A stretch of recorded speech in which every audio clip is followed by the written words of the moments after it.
I want to talk a little bit about Nick Saban.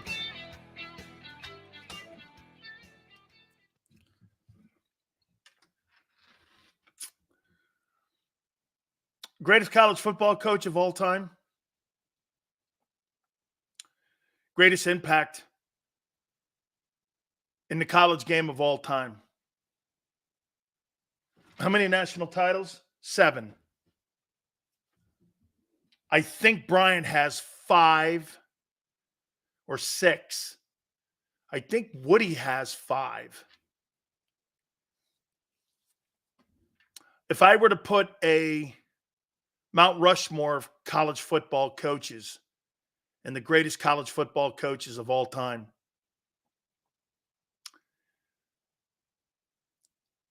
Saban's on it. You're going to think it's crazy, but I'm going to put Eddie Robinson on it. You know why? While most organizations and programs were flying on, back then, Eastern and TWA planes, this guy had to bus his players.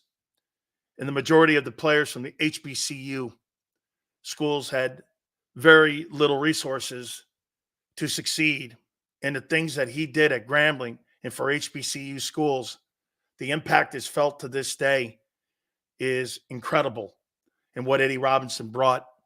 And I got a great education from my friend Doug Williams, who coached and played for Eddie Robinson. Eddie Robinson, in my opinion, has to be on that Mount Rushmore. And I don't care what anyone says. Well, Silsley, he didn't have the resources. All the kids that were not allowed to play in the South. You got to remember something about the players that played at Grambling. They weren't allowed to play in the SEC. Black kids weren't allowed to play in the Southeastern Conference until the 1970s. That's why most of the African-American kids that were from the Southeast. Why do you think the Southeast is a great conference today? Because the African-American kid can stay at home today, whereas in the 70s he couldn't. And in the 60s and 50s he couldn't. He went to the Big Ten and the Pac-12. He couldn't stay at Mississippi and play at Ole Miss or Mississippi State or LSU. They wouldn't allow black kids. Bryant's impact was felt when John McKay brought that USC team to Tuscaloosa and to Legion Field, and they beat the piss out of them there. And Coach Bryant was the first to put African Americans in the Southeastern Conference. Sylvester Croom's a dear friend of mine. He was the second black recruited by Alabama. And he coached with me at Tampa Bay Buccaneers and told me the stories about Coach Bryant and what Coach Bryant recruited me, actually. And I would have to put Bear Bryant on that list as well. The fourth one's tough. So I got Robinson, I got Saban, and I got Bear Bryant. If I were to put another guy on there, who would be the fourth?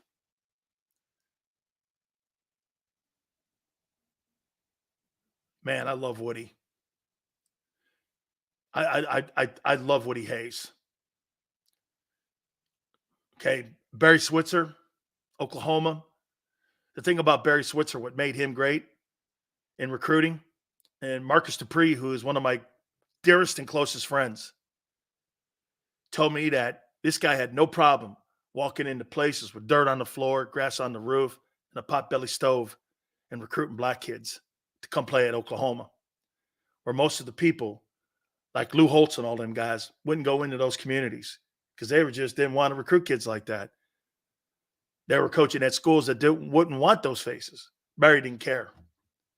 Barry is near and dear to me. I love Barry Switzer.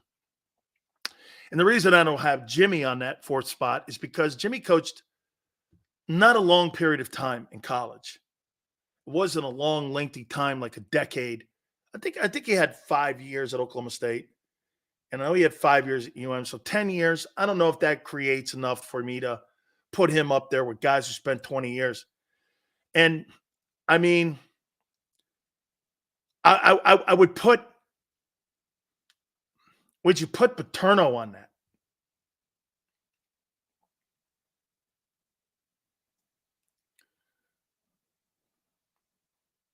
Mm. Talk about a complex.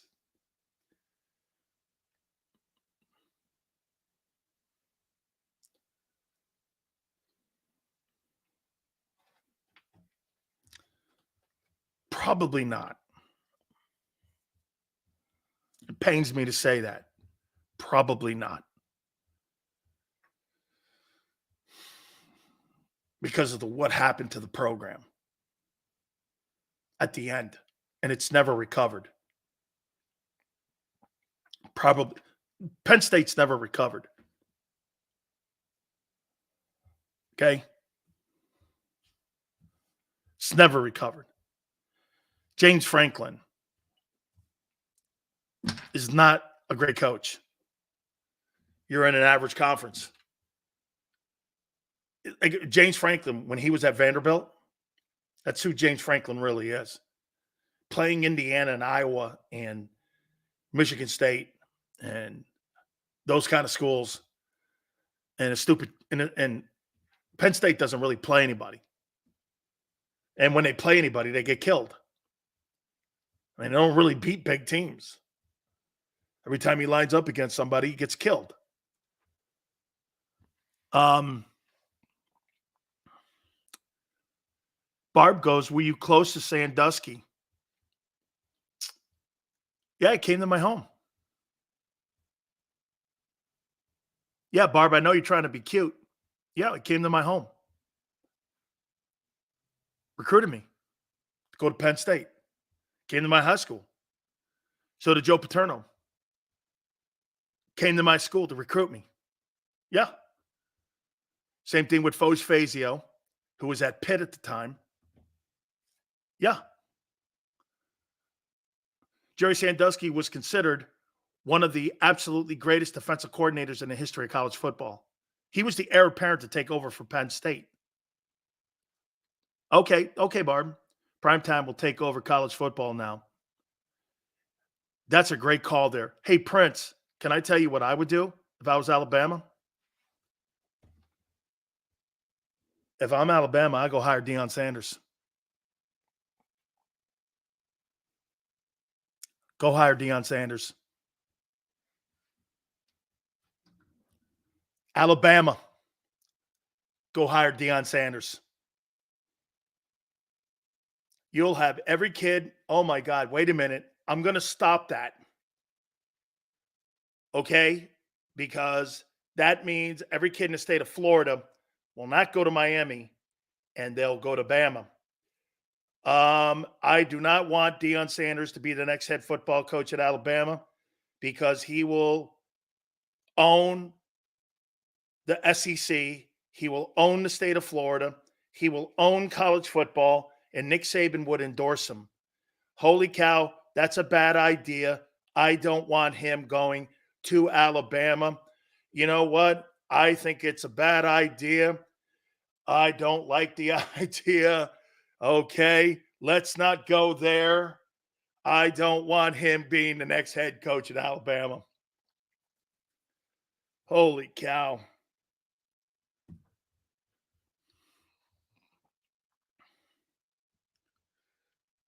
Dude. Probably Rockney is the fourth guy because he made college football.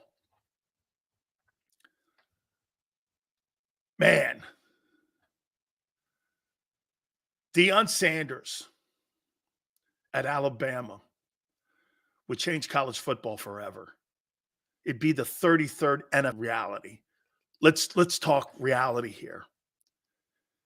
Deion Sanders becoming the head football coach, how realistic? Would the boosters want a black face as the head football coach at Alabama when you wouldn't hire Sylvester Croom, who had to take the Mississippi State job and was one of your own? Has that changed?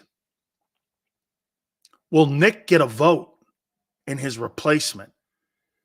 Personally, Dabo Swinney makes sense too because he's a Bama guy. And he coached at Alabama, or he played at Alabama. He was a Bama player. And he played for Ray. So Dabo makes sense. Wow. Would Alabama hire Dion? You'd get every kid in the country and every assistant coach and every NFL guy to want to go. And the resources he would have, wow. If you're Colorado, you're frightened right now. I think Alabama has to make a run at him. Who are you going to replace Nick Saban with? Bob Smith?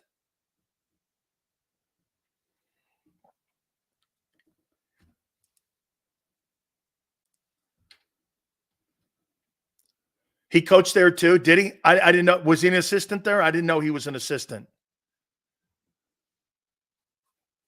Would Dion want the job, though? Lane Kiffin is an interesting take. Coached there, won a national title as an offensive coordinator. Bill O'Brien was also there.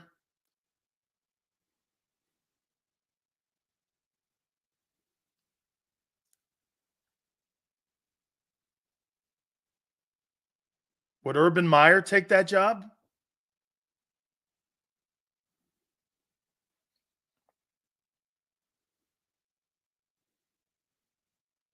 Would Mike Vrabel take that job?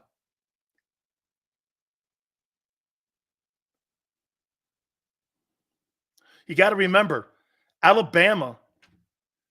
You got to remember, folks, Alabama is going to be open to pro coaches too because of the money. Okay? Because of the money. Urban Meyer might be interested in coming out of retirement for that gig. Bob Stoops could be somebody to think about. A current NFL. Yo, Big Sills, I want Wink Martindale. That's the kind of DC we need in Philly. Philly 500 wants a coach that walked into Brian Dable's office and told the head coach, told him to go F himself. And that's why he got fired. Hey, Philly 500, do you think the Eagle front office wants guys that are going to be combative like Wink Martindale in that building when you had Doug Peterson? And you had people in that building before like that, and your control freak general manager doesn't like people like that? Don James was great. He's a University of Miami guy. That's my type of guy, but no Eagles. No, the Eagles don't want him. Unfortunately, that's right, Maniac. You need someone like that. But see, that means you have to have a different scheme. And the Eagles aren't up for shit like that. They're not open to that. Bobby Bowden, Paul, was offered the Alabama job before Saban, and he turned it down.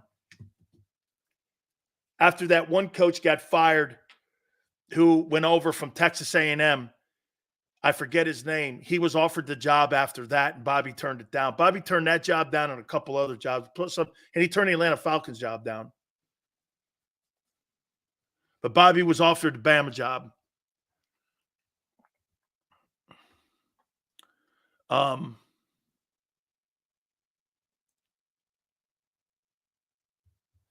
Damn.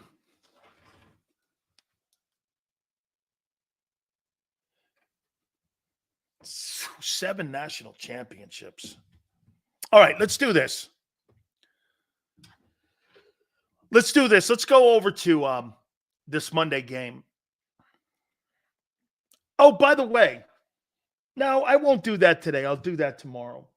Here is the current and what people are saying the MVP. By the way, the MVP votes are going to be in on Friday. I have to send my MVP vote for the Players Association and for the NFL alumni. You know, and I told you, the NFL honors, they have an MVP. I vote on that. And here is who I'm voting for the most valuable player. And it's top 5. And here are the top 5 players I voted for, and I will vote for and send my ballot in, and I'll show it to you on Friday. I got Lamar Jackson 1. I got Dak Prescott 2. I've got Brock Purdy 3. I got Christian McCaffrey 4. And I've got Tyreek Hill 5. And also, as many of you know, I voted for your guy for the Burt Bell Award. And I posted it on my Twitter page at Dan Sileo Show. So some of you can see this. Here it is right here. See this? The Burt Bell Award. Tone, weren't you at these the Maxwell Awards last year?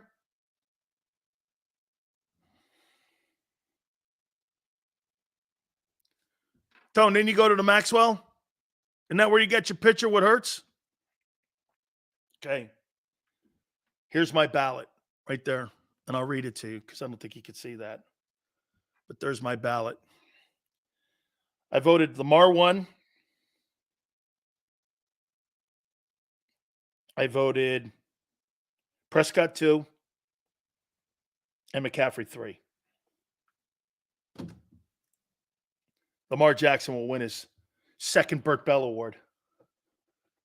Last year I voted for Hurts. This year I'm voting for Lamar.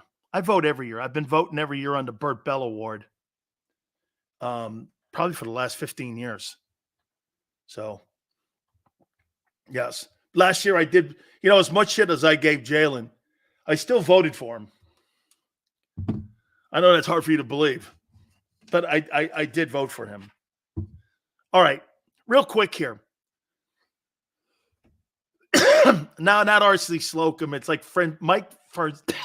It's like Farzetta's name. Oh, Mark, like Francione. Was it his name like Francione? Something like that. Francione? Yeah, help me out. It was like Francione. And he got the job for like a couple days or something like that. Then he got blown out. Something, I forget. It was somebody. Anyway, this a Philly 500, if you're still in here. This game on Monday. I can't believe Farcetta's there. Mark Farcetta's there already. He's saying that, he goes, this guy's coaching for his job. Is he? Dennis Francione, that's it. Hey, do you think Sirianni is coaching for his job Monday? Tone, did you say that? That he's coaching for his job on Monday? He's coaching for his job on Monday.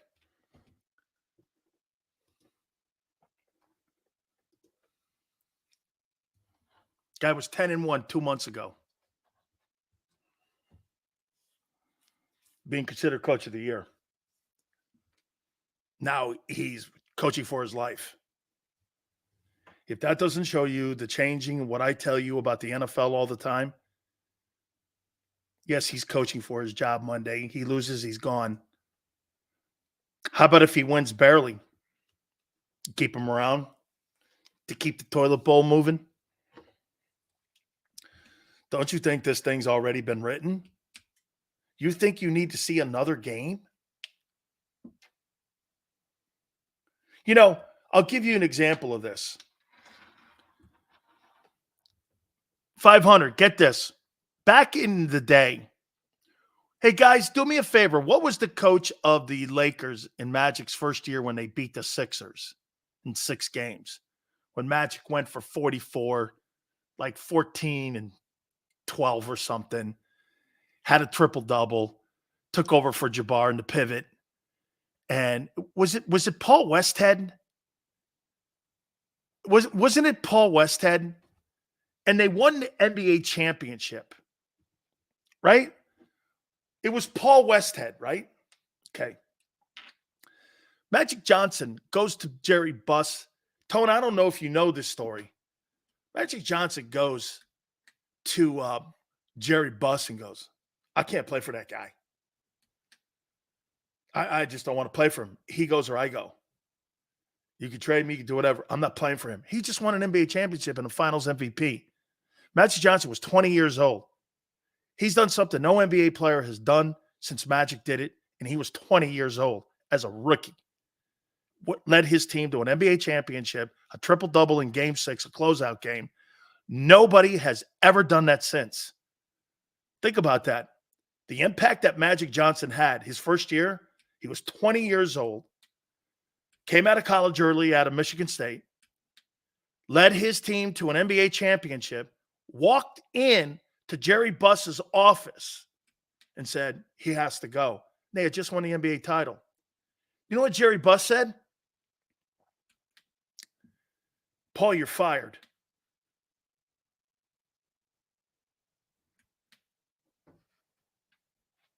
Paul, you're fired. Paul Westhead's like, I just won you the NBA championship.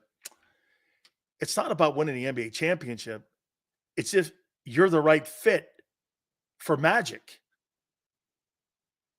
Doesn't it come down, is Nick Sirianni the right fit for Jalen Hurts? Hasn't it always looked hokey? Hurts the calm, stoic guy on the sideline, the calm guy, the poise.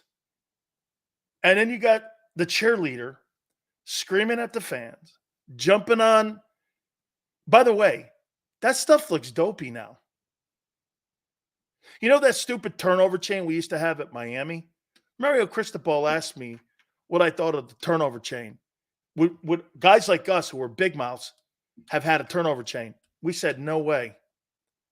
You know why? You look dumb when you lose. We would have had a turnover chain after the game, not during the game when you get a turnover. You look dumb when you're down 24-17. Or when you're down 31-7. You look dumb. It's a dumb thing. It's embarrassing. Mario took the thing away because we all of us, he asked all the alumni. I go, I hate the fucking thing. I hope they get rid of it. They locked it away and put it away. Never to be rearing its head again. I said, I think that thing stinks. And this is coming from the biggest shit-talking team on the planet. We were like, never happened with us. Turnover chain, you look dumb.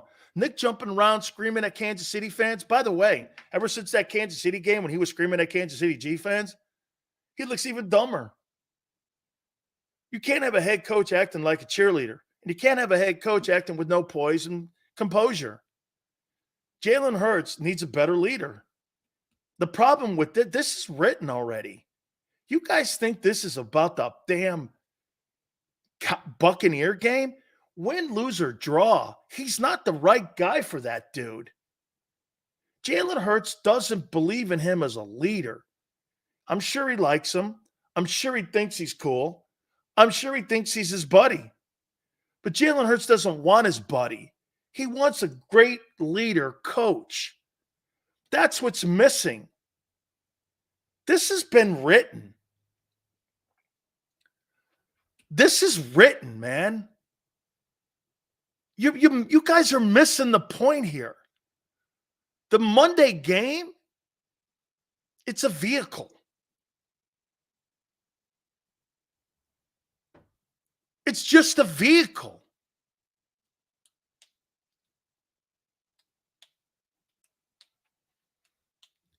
You know? You have to have. To me, can I tell you a perfect coach for him? My God almighty. Here, let's do this. If Jalen Hurts had been drafted by the Steelers, I think he probably has 2 Super Bowls by now.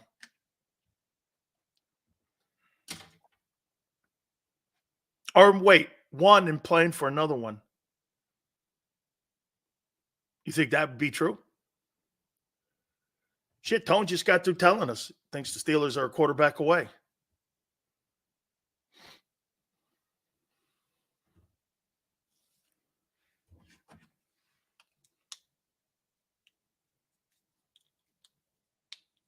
Sirianni has turned out to be exactly what his first presser was. Comedy act. Dan Campbell is also his first presser. But Dan Campbell means it. Dan Campbell is a guts guy. Dan Campbell, you believe him. I don't believe Nick. Nick doesn't have, there's not truth to it. Dan Campbell, I think he will kick your ass. That'd be a guy I wouldn't want to be in an argument going to the midfield if he thought you did something shitty to him and his team. I think he might throw hands. That's the kind of guy I think he is. I think Mike Tomlin's that guy too. You don't hire guys like that in Philly, though. You guys hire guys at 3M and Johnson & Johnson. Guys who work at the Photomat or the CBS. Shit, the Wawa guys are tougher. People they got to deal with at night. Sirianni's Kotite 2.0. That's what Angelo called him. Okay.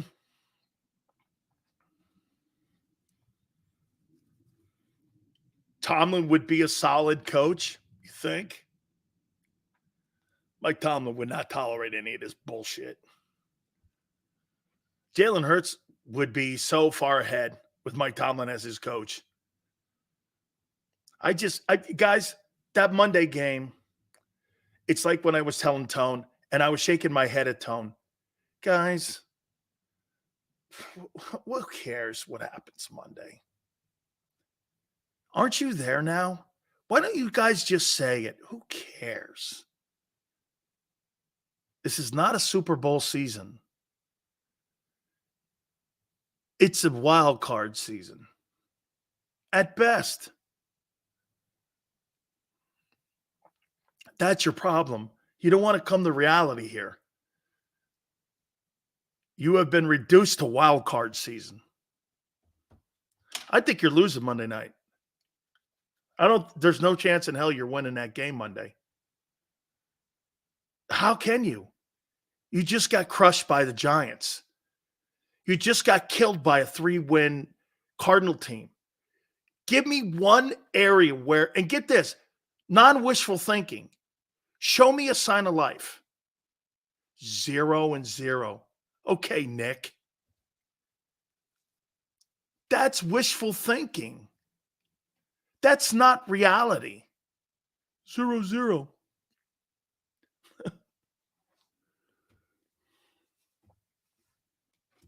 Hurts is going to have to do it. Yes, he is. Why are you paying a guy $50 million? Well, I don't want to go down there yet. I don't want to upset people. I told you at the beginning of this year. You sure you didn't pay him too soon? I would have tagged him. I would not have given him that contract. And I don't care if people got butt hurt. I would not have paid him. And I get this. Or I would have went to Lynn. And you know what? To Tone's credit, maybe they did get him cheaper. Because if he does ball out like 22, you do have to gamble there with that. Jerry Jones had to overpay for Dak Prescott because he franchised him twice. So there's precedent that was set there. Jerry even admitted overpaying.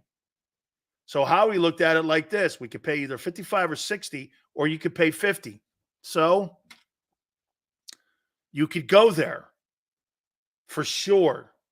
By the way, I'm not suggesting to you that he wouldn't eventually been a $50 million guy.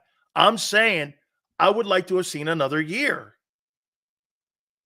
I told you, I said that all last year. By the way, do I think he could? Yes, I think he can turn it back around. I totally do. All right, let me take a quick timeout. Hit the like button. Keep it here on the National Football Show.